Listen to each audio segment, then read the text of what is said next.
ایک دن بادشاہ کا قیمتی گھوڑا اچانک غائب ہو گیا اور قسمت نے کروٹ لی۔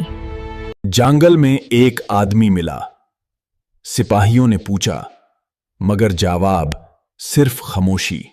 ٹرانسکرپشن: جیسے ہی اس نے دائیں طرف سلام پھیرا، سپاہیوں کو اشارہ مل گیا۔ ایک عام آدمی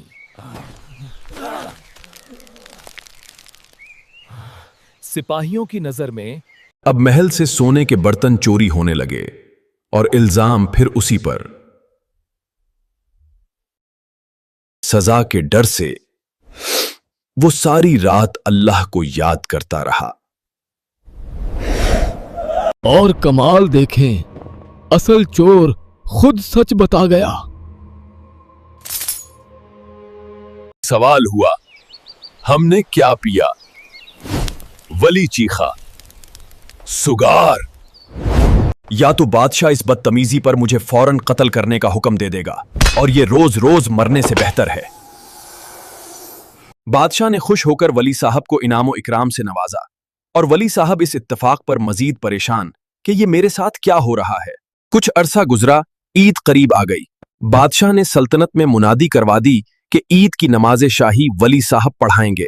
عید کا دن آ پہنچا۔ ولی صاحب نے منصوبہ بنایا کہ نماز کے دوران جب تمام لوگ سجدے میں ہوں گے تو میں بھاگ جاؤں گا۔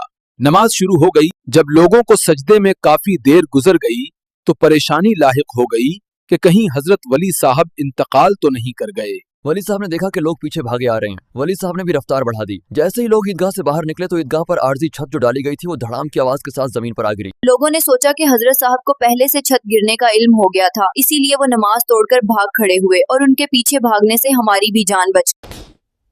شاہی ولی صاحب نے سوچا کہ شاید میری قسمت میں شاہی ولی بن کر رہنا لکھا ہوا ہے، تو اسی لیے انہوں نے قسمت کا لکھا